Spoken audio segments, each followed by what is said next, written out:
चलिए आज का हमारा प्रश्न सीमाओं का मान ज्ञात कीजिए। हम सीमा दी हुई गई लिमिट x का मान अग्रसर है 0 की और 1 प्लस एक्स की घात n है माइनस 1 है बट्टे में x है।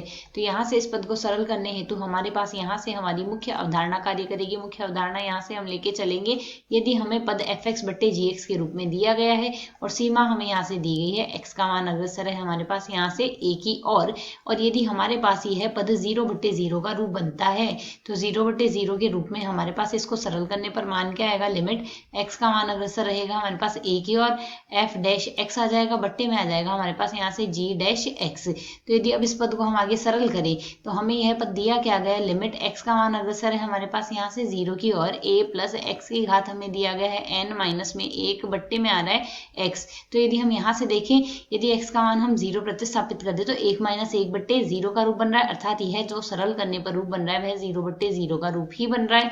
तो यदि अब हम इसे सरल करेंगे तो सरल करने के लिए डीएल हॉस्पिटल नियम काम में लेंगे।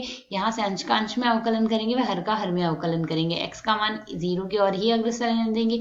यहाँ से हम अवकलन करेंगे 1 प्लस एक्स की घात n का x के सापेक्ष माइनस 1 है तो जो कि एक नियत पद है, अवकलन आएगा 0, साथ ही बट्टे में x है तो x का अवकलन करेंगे x के सापेक्ष। सीमा को सरल कर दे, लिमिट x का मान अग्रसर रहेगा हमारे पास 0 की ओर, यहाँ से मान क्या आ जाएगा n गुणा 1 प्लस x की घात आ जाएगी n माइनस 1 और बट्टे में राशि आएगी 1।